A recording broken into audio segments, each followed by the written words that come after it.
Good evening to the Sandpark Honorary Rangers joining the Sandpark Honorary Rangers at Home webinar tonight. Also, a warm welcome to all the friends of SHRs joining us.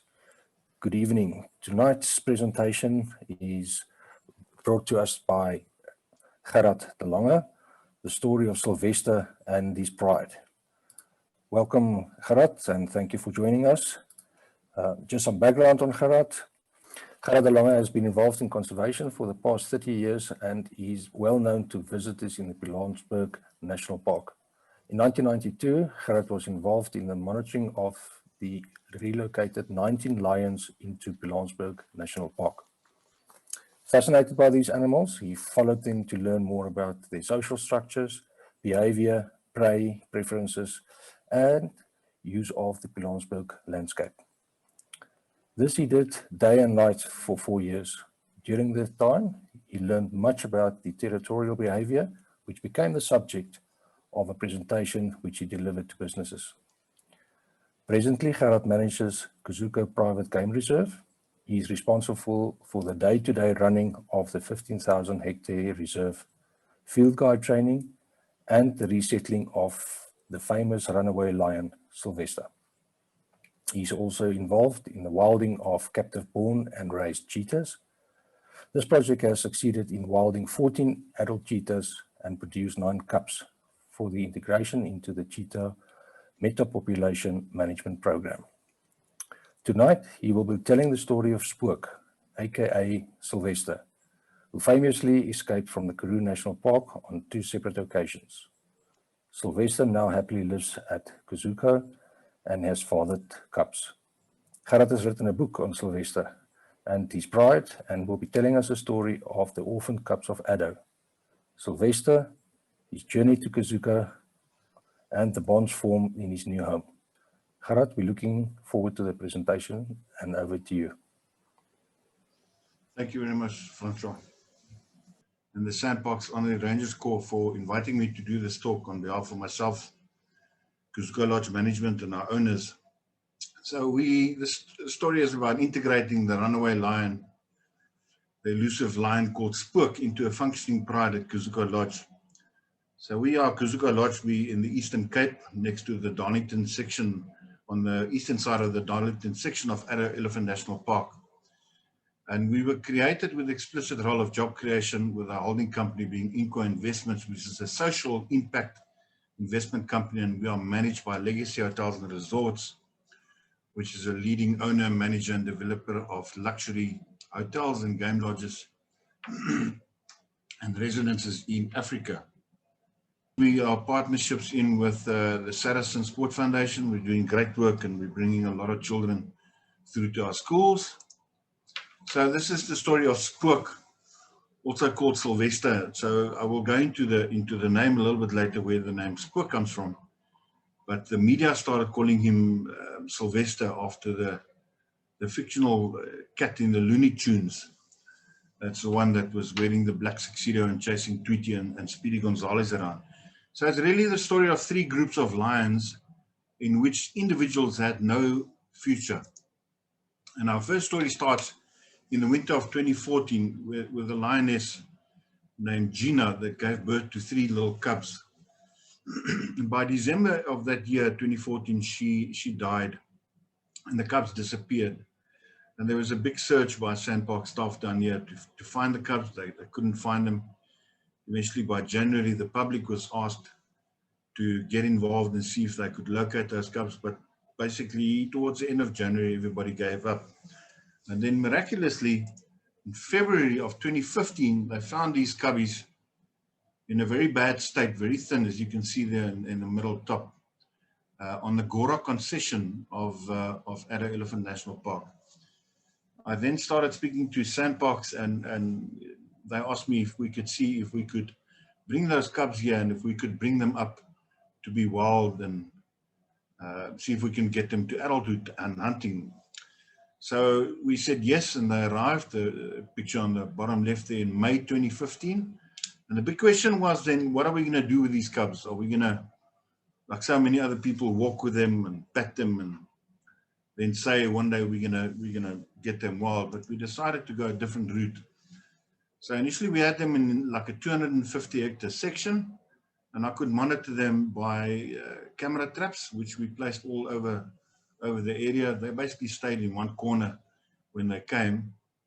On the left-hand side there's always been a close bond between the lionesses, and then on the right-hand side, the one with the bloody face, she was running away from an approaching vehicle. But interesting on her, you'll see on her rump, she's got some white spots, which is, and we all know these lions are pure Kalahari genetics. In the middle at the bottom, it's the first time they went to water, was in July of that year, 2 months after they arrived. And I think the reason why was because we had good rainfall that season, and they could get some moisture from the carcasses we fed them. In the beginning, it was, you know, a question of how we're going to feed them, because we did not want them to associate food with coming from a vehicle. So the first carcass, I took it upwind, opened the carcass and dragged it, but they ignored that carcass rotted away. And then the second one, we drove towards them. They were on top of a little bit of a hill. My daughter was driving, and I kicked the carcass from the back out onto the ground, and we left, went onto another bit of an elevated area from where we could watch them, and they slowly came down and they devoured that carcass. So from day one, even till today, if they catch a carcass, or we gave them one that time, they would stay and they would finish the entire carcass. They wouldn't just leave, eat and leave. That was a good sign initially. So then the red lights went on for me, because when I went into the section that time, they started coming towards the vehicle, and we wanted them not to associate food with the vehicles. So I constructed an old foofy slide like we used to have in the olden days, where you go to an elevated area and down the foofy slide towards water or soft sand. And from behind the screen, we went in there with the carcass, hoisted it up, and it was then dropped towards where they were waiting. But again, the red lights went on, because after the third time, they were just lying around there and waiting for food.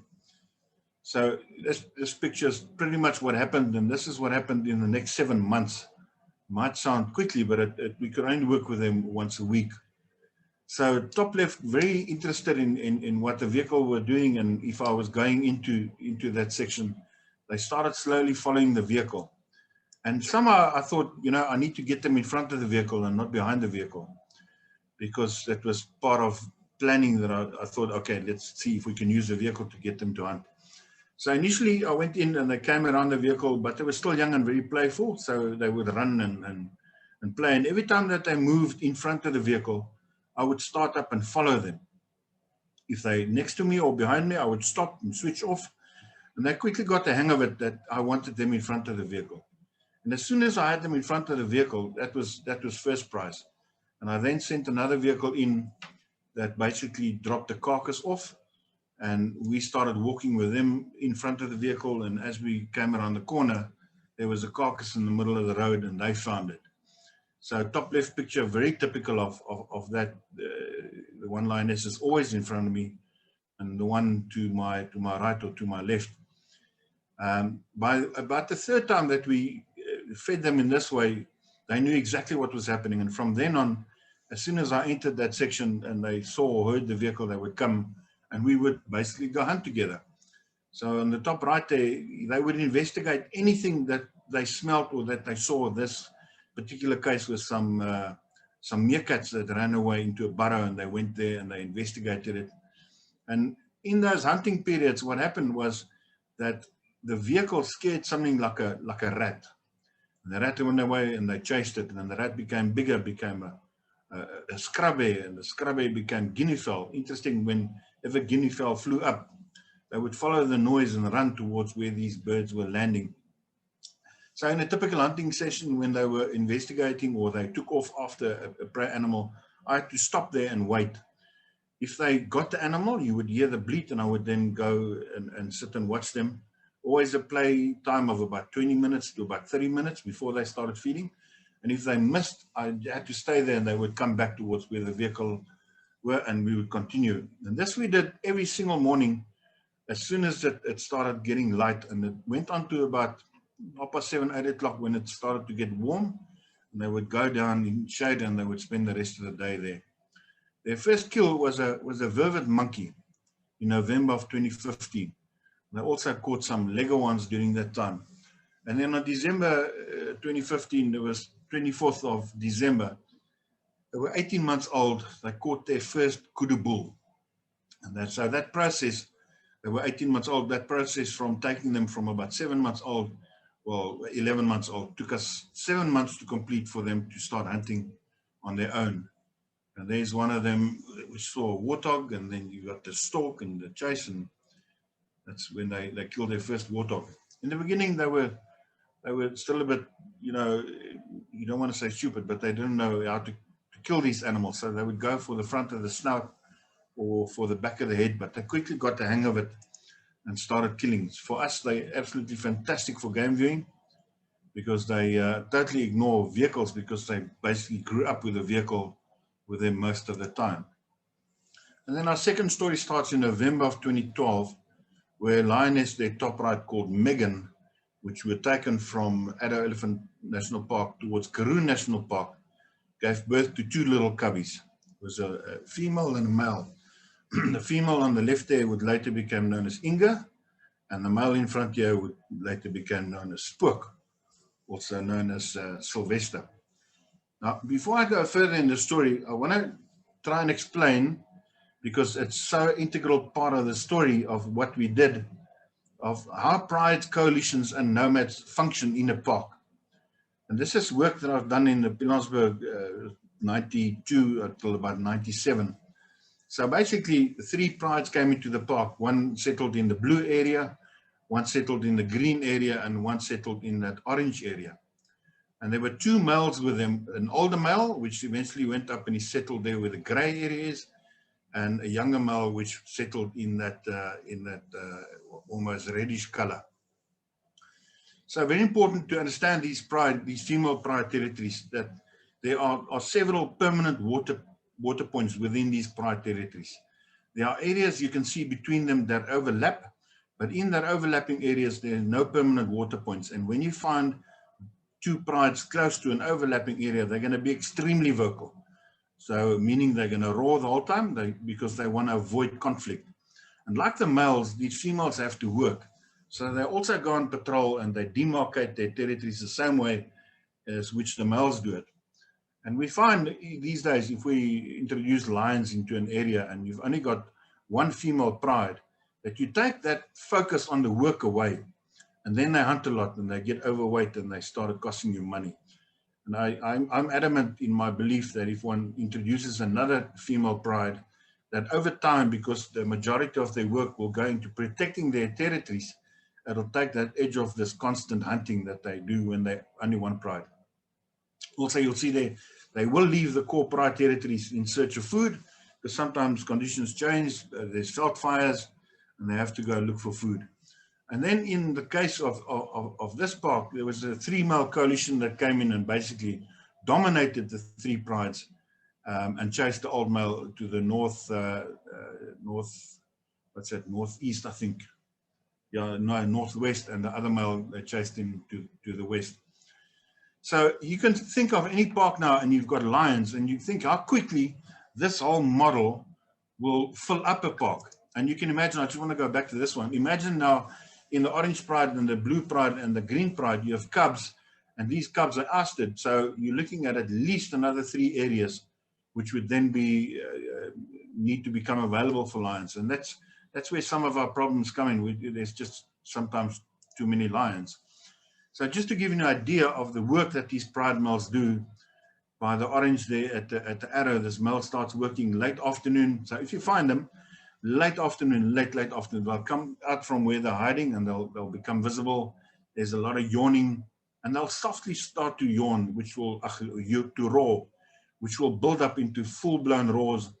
And then as soon as you've got this changing of the guard, then they start their patrolling.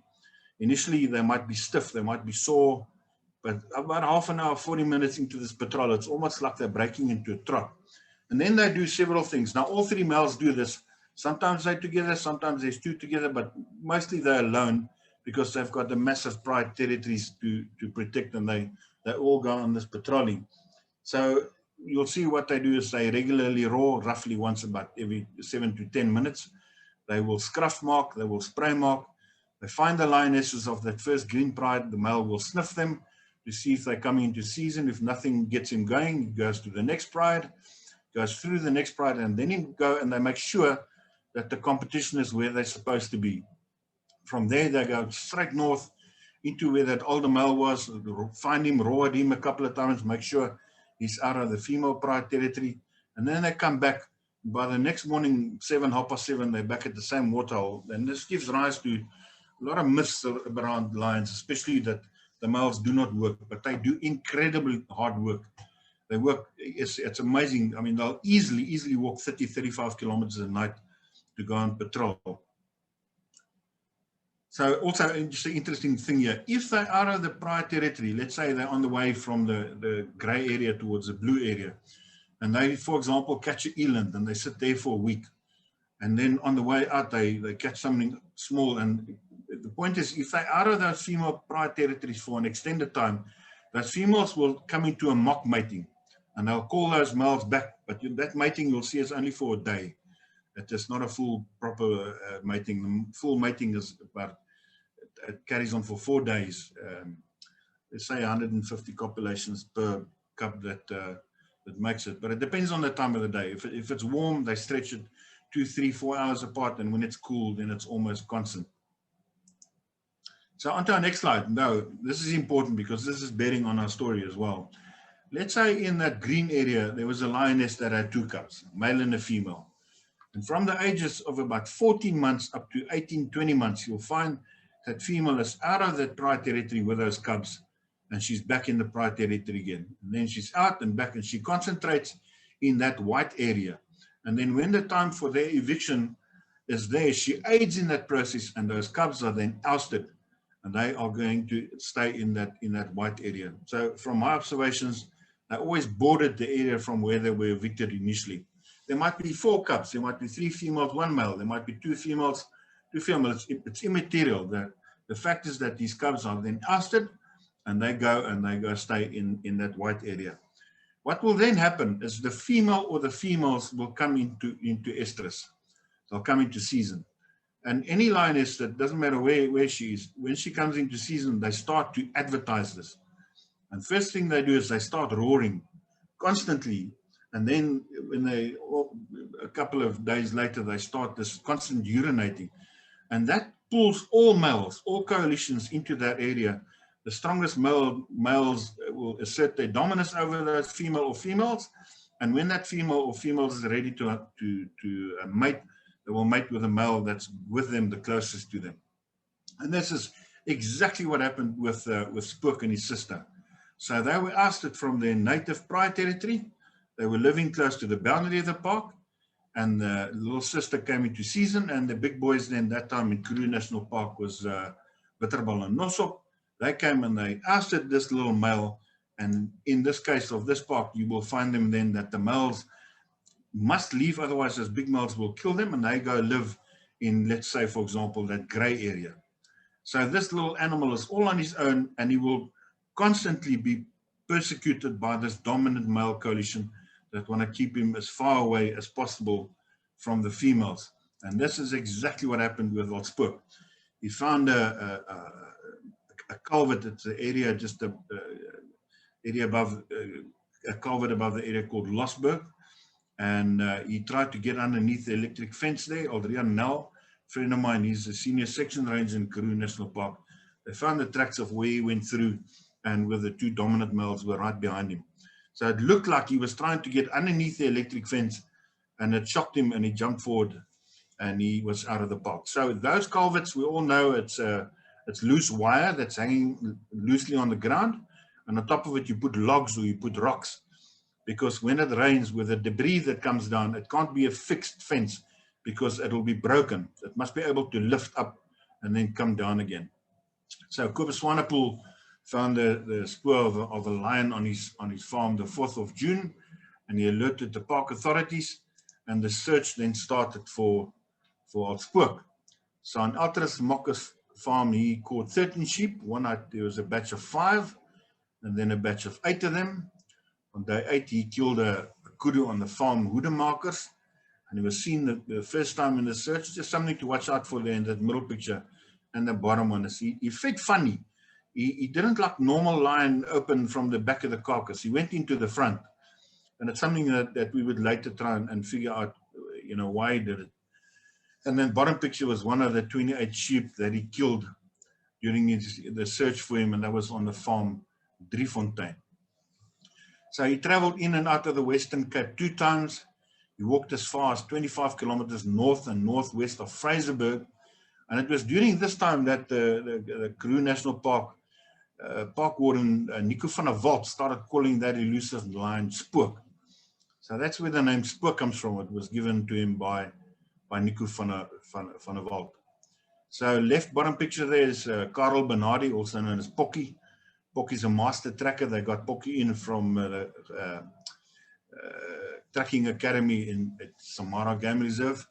He arrived the Wednesday, and by the Friday he found that lion. He saw him, but they couldn't get a dart into him. He was in thick bush and he didn't want to come out.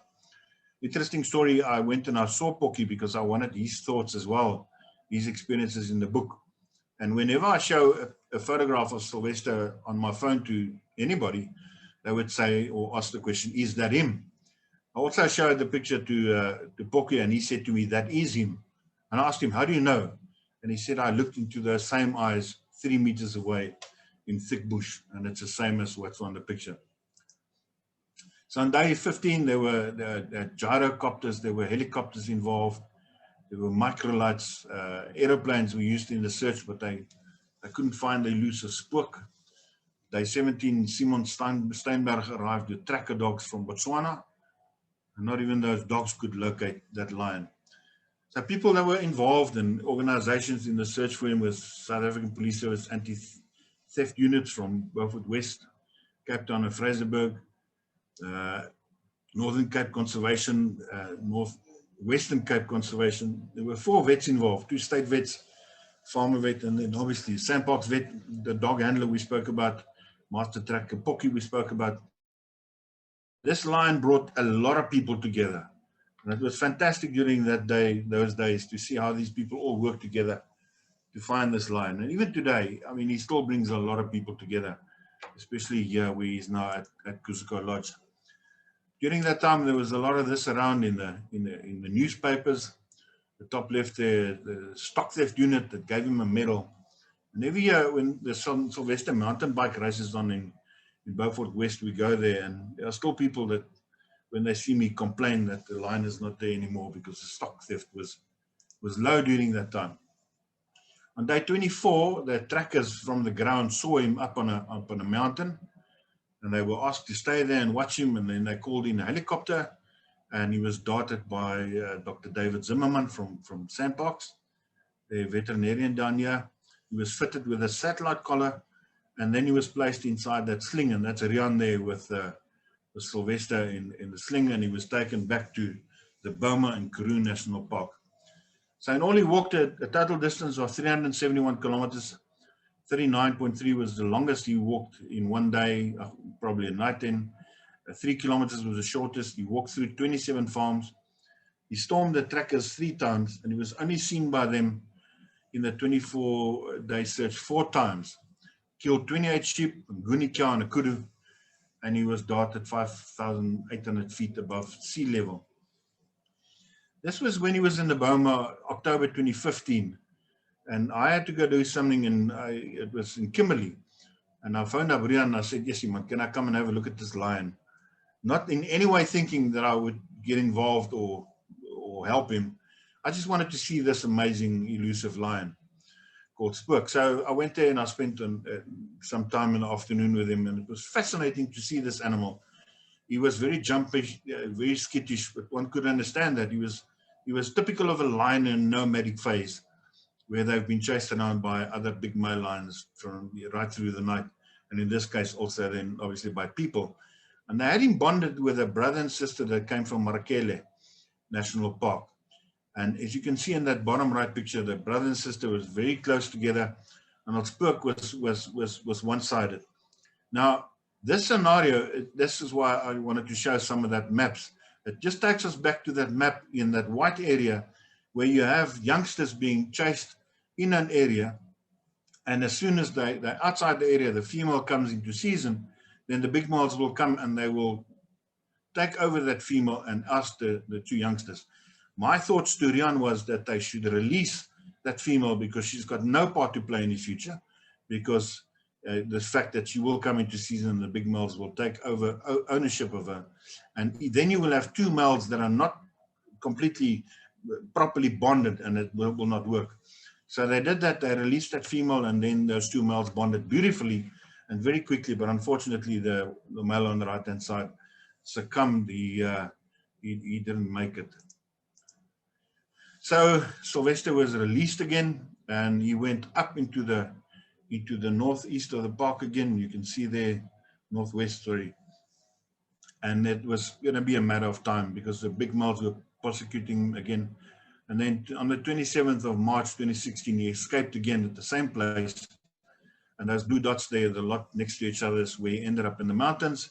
It was windy. They couldn't get a chopper up in the first day, but eventually they got a chopper in there, and they darted him again high up in the mountains. And he was then put on a stretcher, and he was walked back towards a vehicle awaiting transport, and he was then taken back to Karoo National Park.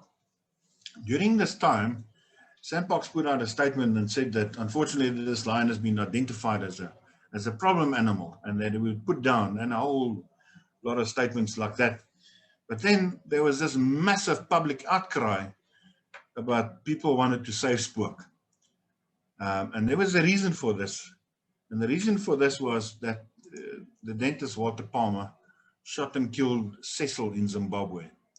And this was on the 1st of July 2015, 3 days after the first capture of Spook. And this had massive public outcry all over the world, especially in America. And this then spilled over into South Africa. This was at Karoo National Park at the gate there, where people were protesting, don't put this animal down. And SANParks then retracted their statement, and they said that they will not put this animal down. Some members of the public that I know that got involved in a positive manner was left there as a young girl, Bernice van Niekerk. She was 8 years old at the time, and she drew that sketch that said, "Please save Sylvester." In the middle there is Janine van der Merwe from the Morok Karoo Country House in Oudtshoorn. She drew that pen and ink sketch that was sold by the honorary rangers in Karoo National Park for funds for his collar. You all know Amore Becker from RSG. We've been constantly in communication with her about this lion and did a lot of interviews with her. And at the bottom right is Rian van Heerden from Jacaranda 94.2. They started a hashtag Save Sylvester, which went viral very quickly all over South Africa. And then I had a phone call from a senior official in Addo, and I knew what this phone call was going to be all about. And before I even greeted this person, my words were, "Are you sending me that problem lion?" And they said yes. So I said no, for sure. By that time I had the two little lionesses, and I had two older males here, Matt and Kalahari. And the thinking was that we would bring Sylvester here, see if we can settle him, and then take it from there. But I had one condition from my side, and that was that I needed another male. I wanted another male lion because I wanted to bond or Spook into a coalition so that it was more normal thing. And then we started this process of Boma construction. Where are we going to put this Boma? So I looked at a couple of sites, and I remember John Arndorf, the conservation manager from Addo, came through. We looked at a couple of sites, and we decided on this one. And there was a couple of reasons. Firstly, it's on a little bit of an elevated area, so if it rains, the water will just go throughout the Boma. And then, very importantly, I want to go to the next slide.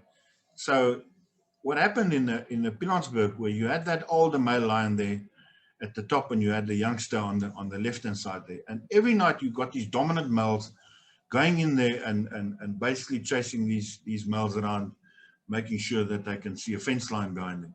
And the result of that is, and I've seen it many places. I've seen it in Pilansberg. I've seen it in down at Kruger. I've seen it in some of the private areas close to Kruger. The result of this prosecution is that males come together, unrelated, of different ages, and they then form a coalition.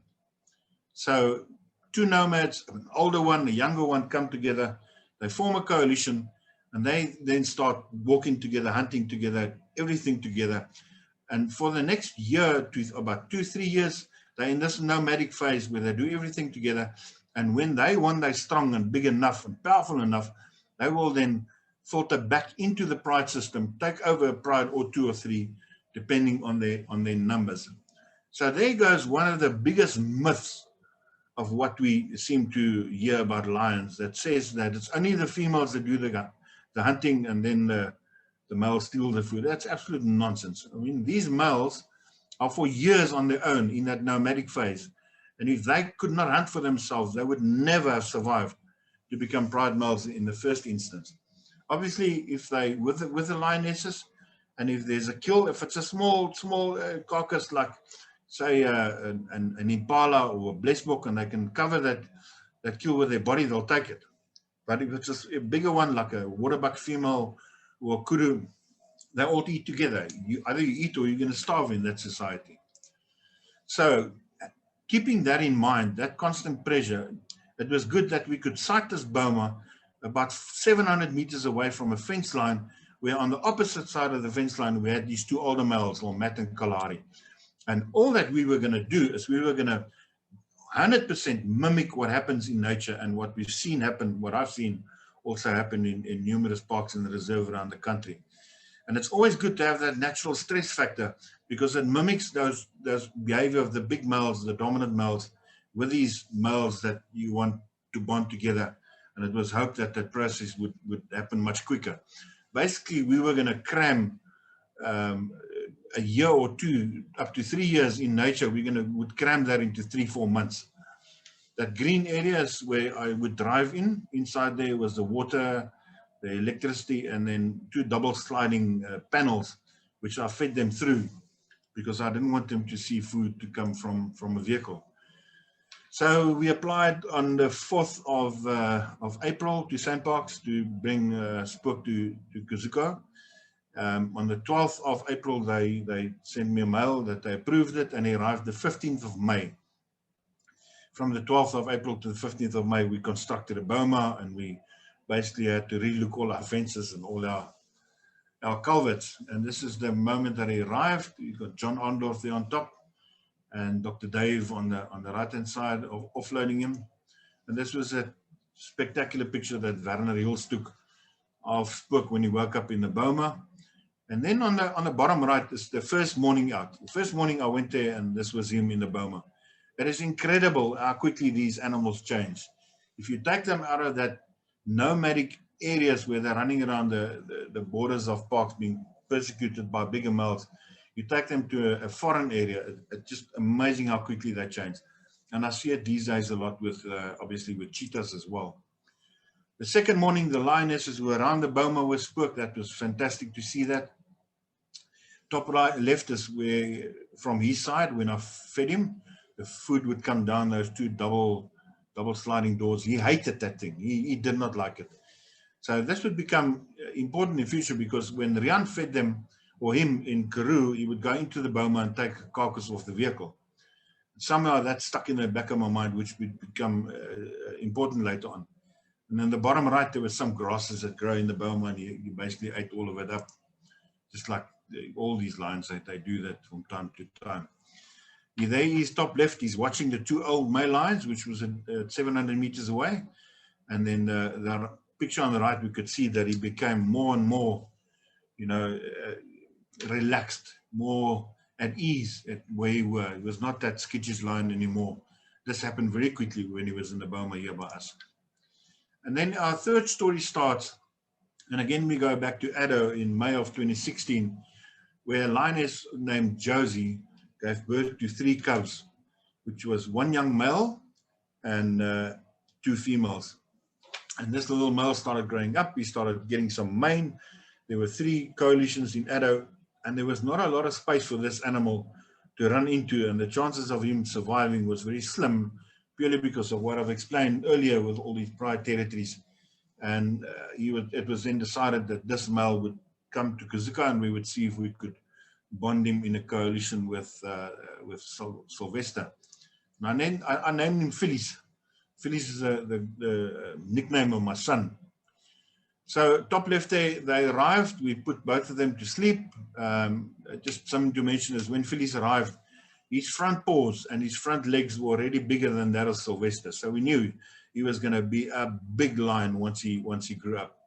And then at the bottom right there, they woke up. There was a carcass between them, no aggression whatsoever, and they started feeding together. So it's not that difficult to form male coalitions as long as you take these males from different areas, bring them to an area they don't know, put them in a boma, wake them up together. And I've also started doing this with cheetahs, where I take male cheetahs from different areas, bring them into a boma system. And I've bonded male cheetahs together in coalitions that had no relationship with each other. In one case, I had a 5-year-old male and a 2-year-old male that I bonded together. Very easy to do it with these cats. This was the first morning after Phyllis arrived. And on the left-hand side there, you can see him next to the fence. And that lioness was charging him. And it was fascinating to see that Sylvester was charging towards the lioness, almost as he was stopping her. And then he was doing that posture we call strutting.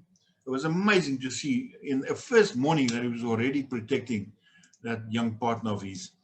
He had this thing of constantly pacing the boma. So Sylvester in front there and Phyllis lying behind him.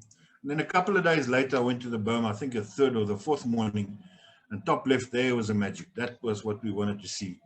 Phyllis was resting with his head on Sylvester's rump, and Sylvester turned around and licked him.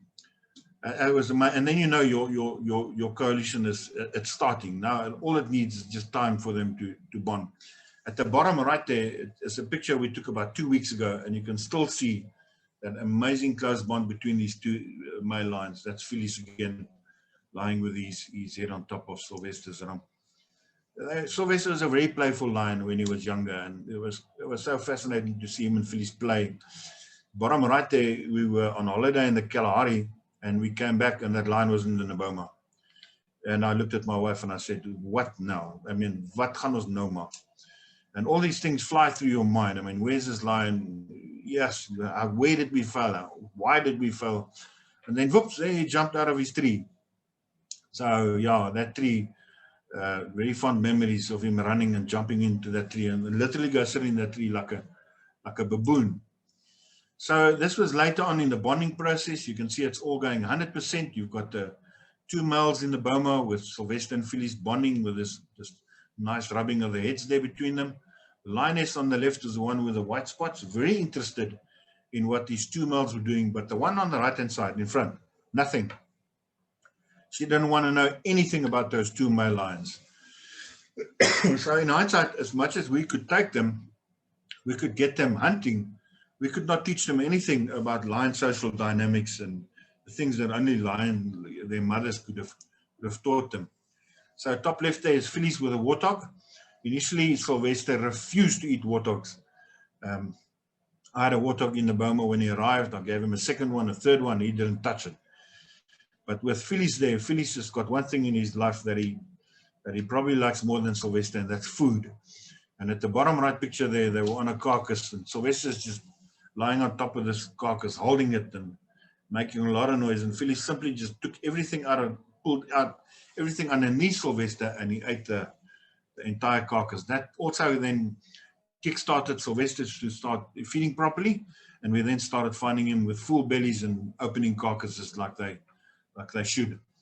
This was about by August of that year, and you can see top left, Sylvester started to scruff mark the boma. He started to spray mark the boma on the top right, and he started to roar. So this was fascinating. From within the boma, he was communicating to those 2 old males that, I mean, he was in this for the long run. He was going to come challenge them if he could get it out of that boma. Unfortunately, we had him surrounded with a bunch of teenagers, and we had to wait for these teenagers to become a little bit more adult. And when Phyllis started roaring, we knew the time was right for them to be opened, and we then decided we were going to open. So just to sum up some of the behavior changes of Sylvester while he was in the boma, he quickly accepted this new coalition partner. He was quickly very much at ease in the boma. He stopped his initial hiding away from the game viewers. He became closer and closer, and eventually literally came and lied in the shade of my cruiser. He was very at ease with my vehicle. And this was important, that I had a kind of bond with him, but a different bond than the lionesses, because that vehicle was going to be very important in post-release monitoring when we eventually decided to open them up. He's hiding away, and viewing of the older males changed. He started to openly challenge them. He started to scruff mark, spray mark. And then I remember clearly in the beginning of August, he stopped that continuous pacing of the Boma. And that was a very positive sign for me to see that. He was very playful. He started acting like a content lion. He accepted his new coalition partner. He bonded very quickly with him. He showed that he would protect him. He started to eat like a normal lion. So what he was doing, he was changing while in the Boma from being in a nomadic phase to a full-on pride male, just while still in the Boma. That was amazing to see that. It was then time for us to do a soft release, meaning we were going to take them out of the holding Boma and release them into that 250 hectare section with the lionesses to see how they get along. Not that well as what we thought. Top left, we opened the gate. There was a carcass. Phillies was out number one on the carcass, and that lioness to the right there was starting to attack him, and they started to attack each other. Sylvester was in the Boma. Spook, he didn't want to come out. And then the third time that lioness attacked Phillies and he retaliated, Sylvester flew out of that Boma, bottom right picture, and he attacked that lioness. And from that day until today, he hasn't stopped it. If he gets a chance to go for, he will go for. What eventually happened was Phillies grew up and he started to protect that lioness. So this is typical of how he attacks that lioness. He goes for the rump, just the area around and on top of the tail, because he's trying to get through that spine. Yeah, that's what they do when they fight. They will go for the spine of the other animals.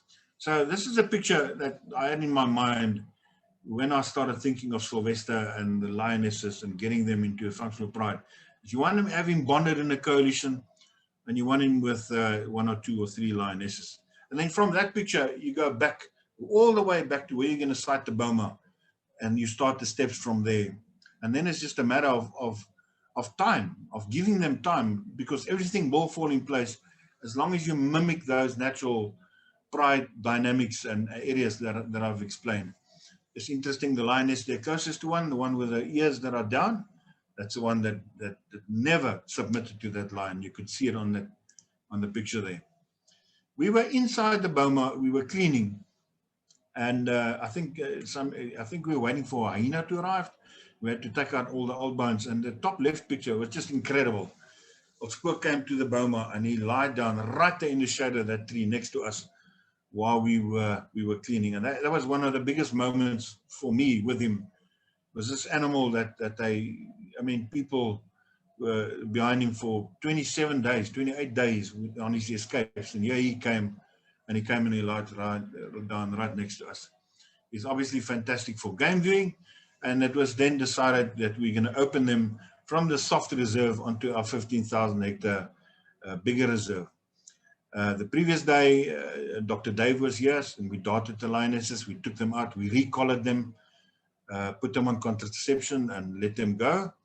And then we had a carcass which was just to the left here, and we cut the fence.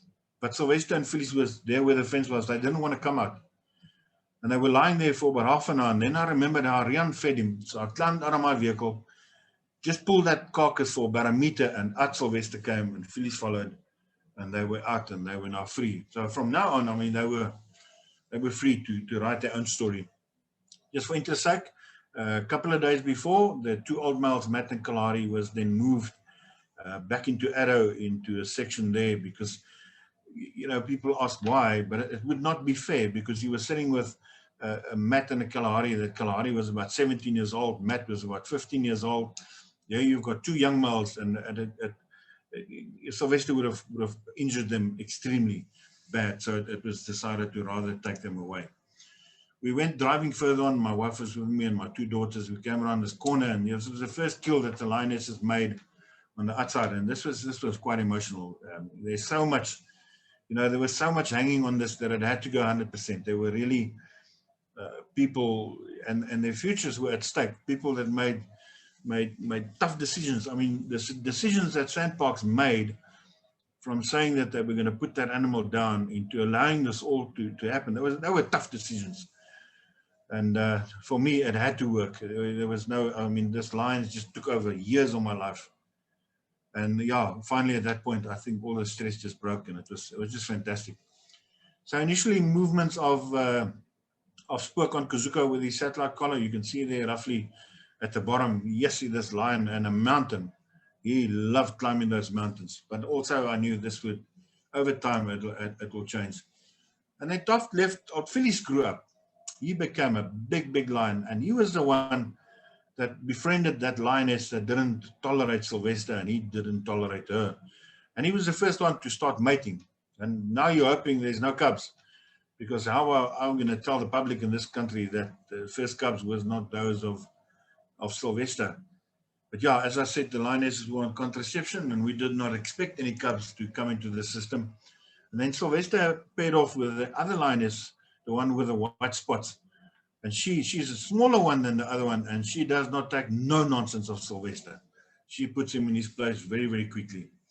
So as I said, we expected no cubs to come into the system, and then we got a big surprise towards the end of June. We found this lioness, the one with the white spots, and she was clearly being suckled by cubs. And as fate would have had it, by about mid-August, we found the other one, the one that paired off with Phyllis. And she was also showing signs that she was being suckled by cubs. This was the one that the cubs were fathered by Sylvester. It was 2 little males.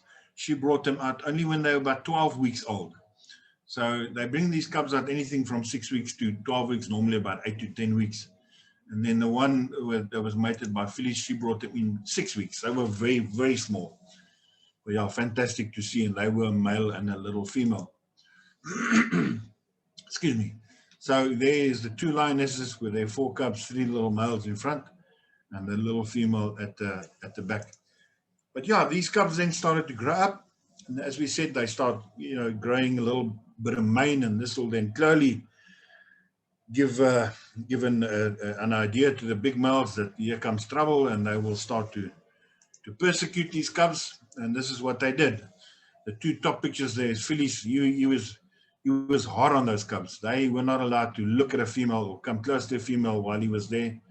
And at the bottom, Sylvester attacking one of his own sons. He was brutal.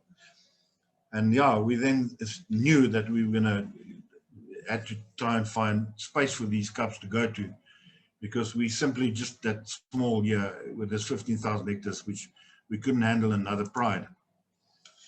We had a vet here, and we had to put one of these cubs down because of injuries, and we could see they were littered with bite marks. And not only him, the female were bitten as well. The other males were bitten. Those were bones coming out, protruding from their skin. And we made a decision to just take those 4 cubs there and then go place them back into the Sylvester Boma, which Spook arrived in, and then see if we could find a home for them. A huge search started, and we were very fortunate that they were then moved in October of last year, the 6th of October. We moved the 4 of them over to Magic Hills, which is close to Janssenville, and that would be then part of a new pride for them on the property. So these are just all the movements of Spook, and I took it for a whole year by satellite. Excuse me, it was from the, I think it was the 19th of August 2019 until 20th of August 2020, and you can see he basically utilizes the entire property. On the top there, you've got our local road that goes past. It's got some traffic on, not a lot, but he stays away there because people stop and they walk towards the fence when they see these lines next to the fence. There's a lot of movement at the top left there, and that is simply because that's the closest corner to Magic Hills, which is about 40 kilometers away. And whenever there's movement of lions in these other properties, they pick it up. On the left-hand side there, you'll see where that makes that arc, a lot of up and down there. And that was because there were some male lions in the Darlington section in the Boma. And they picked it up very quickly. And then towards the middle here below, you'll see a lot of the movement in that corner. That corner is 34 kilometers as a crow fly from the Boma. And whenever there's movement of lions in into or out of Bomas, I quickly pick it up because these lions show it to you. The bottom right there is Sylvester on an eland kill. You see this animal. He doesn't kill female eland cows. He doesn't kill youngsters. He catches big adult bulls, and yeah, that's his thing. That's what he likes, and that's what he likes to eat. And then in August 2019, by that time Sylvester, he became Spook again, because old Spook escaped again. And the yellow dot there is where him and Phyllis were. They were chasing some eland. The eland left through one of those culverts and opened up a hole. And out Spook went, and he went to that red blob there at the bottom, which was about 5 kilometers away from us. My neighbor phoned me early in the morning, 4 o'clock, and he said, there's a lion roaring on the property. I said, yeah, man, you know, that roar carries 5 kilometers, don't worry. The second time he phoned me about 10 minutes later, I could physically hear that lion was roaring through the phone. It was right there. So we went there, we located him. He was walking around the middle of the road there in someone else's farm as if it was his own, roaring away. It was amazing. But Phyllis, which was at that yellow spot at the corner there, he was constantly roaring, throwing the biggest of tantrums that his buddy wasn't with him. And that afternoon, we got a vet here. And somehow I knew I just had to go to where Phyllis was. We went straight there, and Sylvester was back. He came back through the same hole that he opened, where he chased the eland through. This is what these two amazing animals look like today. Very fortunate for us that we could have been involved in this whole process with the lionesses and with him and Phyllis, and that we could bond a whole lot of them into a fully functioning pride. As Francois mentioned, yes, I did write a book about all these experiences, because I thought there's some good lessons in here which other reserves and people which may be in the same circumstance could learn some lessons from. It was published in March 21. If you're interested, then please pop me an email at gdelange09@gmail.com, or any questions related to lion behavior or this presentation. Please pop me an email. I'll be happy to answer. And then please also follow. We've got a Facebook page which was started by Leon Miller years ago, called Sylvester the Karoo Leeu, or Sylvester the Karoo Lion, and all his escapades and everything that happened with him while he was, from when he arrived at Kuzuko, is on this Facebook page, and I regularly put updates of how it's going with him. And just in short, just to touch on the cheetah conservation, through our partnership initially with Sandparks and later on with other organizations, we were probably able to put about 30 plus animals into the cheetah meta population management program of the EWT. From August 2018 till today, we've wilded about 13 adults. We produced 11 cubs, which will all go into that meta population, and definitely more will follow. Question time. I thank you guys very much. Then there's a question now in from Leah, and she says, how old is Sylvester this year, Kharat? So born November 2012. So he's November, he'll turn 9. Thank you.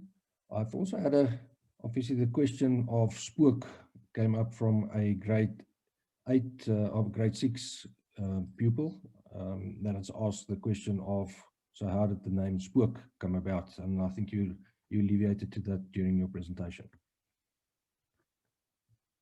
Yeah, that was Nico van der Walt that gave him that name. Right. Then Guy Rogers says, very interesting so far. Kharat, I'm hoping to write a story on your presentation tomorrow for the Herald. Please could you email me as soon as possible? Thank you, Guy Rogers. I don't know if you've got contact details for him. No. But you're welcome to give him my number. Thank you. We'll get the contact details through to you, Gerhard, as well as some of the questions that we might not be able to answer tonight. Linda Park says, sorry about the break up of the communication. One of the most interesting webinars in ages. A recording would be great. Really impressed with the integrity and ethics around bringing Sylvester back and settling him in. Kharat, you're a gem. So those are some of the comments coming through for you. Thank you.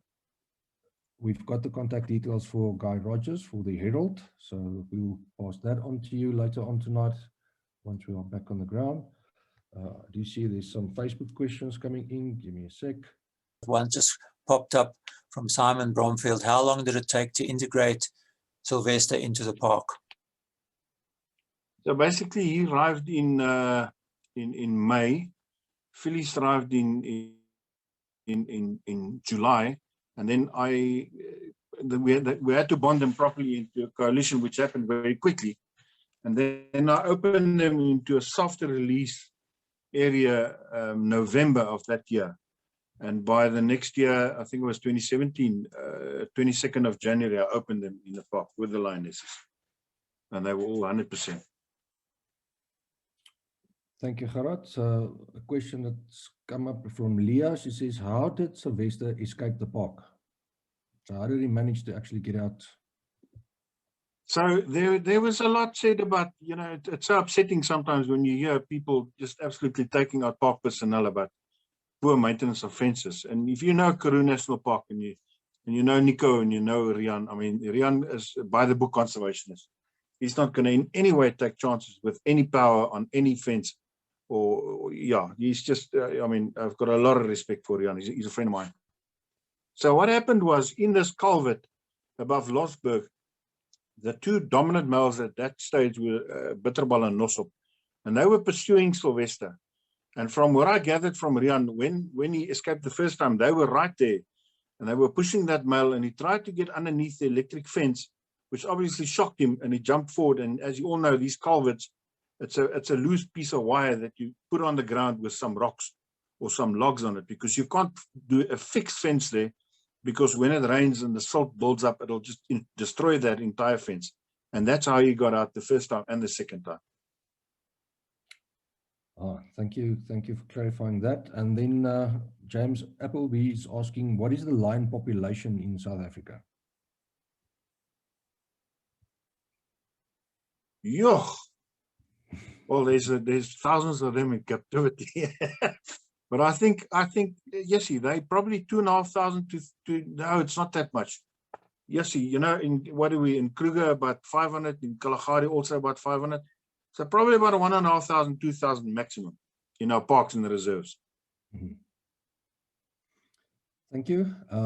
Someone has mentioned your book around the story of Sylvester. Where is it available? It's available in Port Elizabeth at Fogarty's bookshop, but the best is, I think, Norma can give my email through and people can email me. Thank you. So that is that answer that question for us. Right, very interesting webinar coming from Wimpy. Looking forward to a later time slot to hear the full story.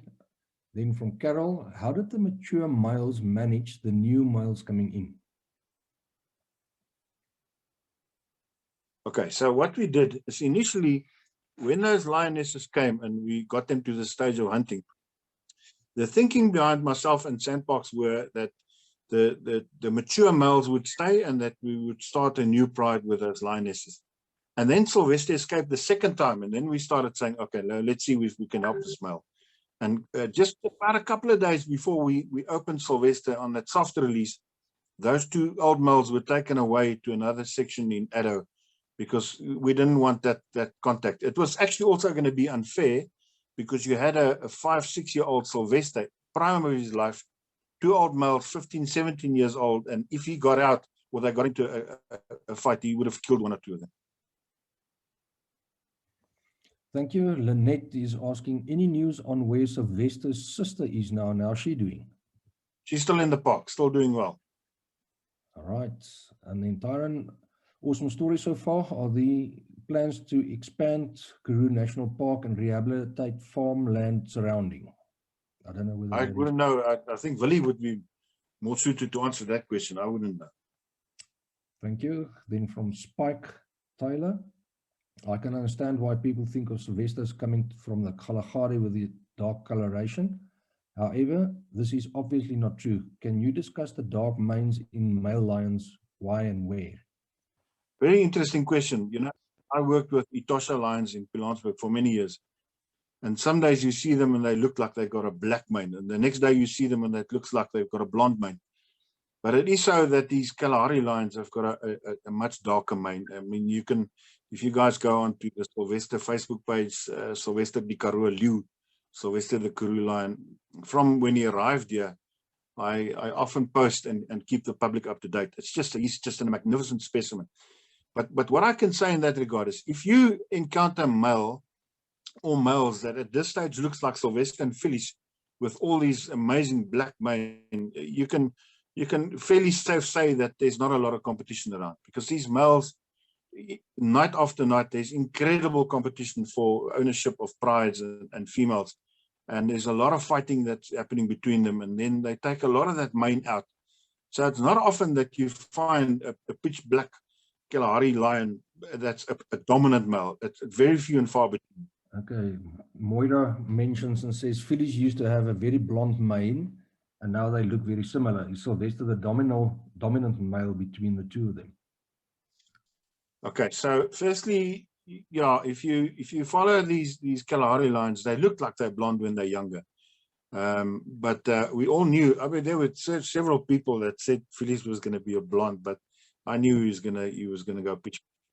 The same. There's a youngster running around in Addo now. I think they call him Jack. And also there was a stage where people said, no, he's blonde, but he will go pitch black, typical of the Kalahari lion. What was that second part of the question? No, it was just which one is the dominant one between the two. So in your coalitions, there's not a dominant male. Yeah, you'll find normally in a bigger pride system, let's say there's 3 males and they've got 3 prides, they split their time between those prides. And you'll find the one that's normally not that involved in the fighting, he's the one furthest away from the competition. But it's normally, I followed lions for years every night. And it's normally in a pride of lionesses, the one that's the most hungry that starts hunting, or the one that specializes in a specific prey that starts hunting for that specific species of prey. But no, they're not in a coalition. There can't be a dominant male lion in a coalition, because these animals have to work together. Their closeness, their bond. And part of this presentation, which I wanted to speak in the ending, Sylvester escaped here as well in 2019. Yeah, long story short, but I knew he was going to come back, because his coalition partner, Phyllis, was on the corner of the fence where he got out, and he was moaning the whole day, roaring away. And that afternoon, we got a vet and we went to the place where Phyllis was, and Sylvester was back. He was back inside. Once you've got that bond between male lions, it's an extremely close bond. Yes, they hit each other. There's a couple of scratches, a couple of bites when there's food and it's maybe a smaller carcass, or there's a lioness in season, but they cannot. Nature's not going to spend time bonding these animals together for them to rip each other apart. Their closeness, their bond is their strength. Okay, otherwise they've got to do it alone, no? Gerhard, then Larissa is...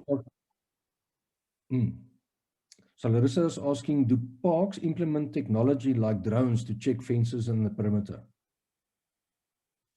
Yes, one can, but the problem with these drones is that the battery life. So I've got a top of the range drone here that I've got about a 30-minute battery life. Well, they advertise it as 3 minutes, but I normally get about 20 minutes if I'm lucky out of it. So once you start to go to drones that can fly for 2-3 hours, you're talking hundreds of thousands of rands, a lot of money, and it's extremely expensive. Also, you can think now you're flying in a helicopter, because we do a lot of helicopter work in parks and at Kuzuko, and you go and you fly a fence line. I mean, how do you see breaches? How do you see from the air 2 or 3 strands that are cut? If it's a big break, say a rhino or elephant go through, you'll see it. But if it's 1 or 2 strands that's cut, you're not going to see it out of the air. Yep. I have a question. I've got 2 more questions to go, Kharat, and I think then we're going to wrap up. And what we will do is there's some of the questions, I think, from Guy Rogers that we will forward to you on email, which he probably needs for the Herald for tomorrow. There was a question that says, what would you do differently next time? Yeah, there's a lot of truth in that question. And these days, I think it's more important that we share our failures and not what we think are our successes. The first thing I did wrong was with these lionesses, as much as I could take them to be part of the vehicle and them being in front of the vehicle and hunting together, which they're now 7 years old, they still do that. If I go out in the mornings and I don't find them, they find me. I made them day lionesses because I didn't go work with them at night like their mothers would. So it's not uncommon for these lionesses to go and hunt until 11 o'clock, 12 o'clock in the day. I could never, as a human being, teach them those social structures that happens in a lion pride. There's no way one can do it. And also with Sylvester and fillies, you know, my work with them was in the mornings, first light till about 9, 10 o'clock, and then I left them alone. So anywhere where there's human interference, there is some negatives. So I don't know. Yes, I actually don't ever in my life want to go through this again, because these lions took 4 years of my life, and it was a big thing at the time, because there's a lot of sandbox people, staff, that were blamed because they interfered. And it was vital that I succeeded with bonding Sylvester, and that I succeeded with getting these lionesses, you know, fully free and roaming on their own. Because there were people that were extremely upset with why sandbox staff interfered. So, I mean, yeah, yes, obviously, if there's animal in need, one will try to help as much as one can. But certainly one of the things I would do is not make them daytime animals. Also, just important here, Francois, there's dynamics that happen between this one lioness and Sylvester, which you'll see in the presentation. And from the moment that he was released, he tried to kill this lioness. And it's how many years still till today. If he gets hold of her, he goes for a rump and he wants to bite through that spine. There's a lot of dynamics that we can't teach them. Wow. Luckily for her, fillies grew up and he's actually a big bully. So he just walks over Sylvester, and he's the reason why that lioness is still alive, because she and fillies paired off. Yeah. Thank you. Thank you. There's 1 or 2 questions that we're going to forward to you by email, and 1 or 2 requests for the book, and all the best. Thank you, Kharat, for the presentation tonight. All the best with Sylvester, and I don't think he's done with being a Squirk. Thank you, everyone, and good night.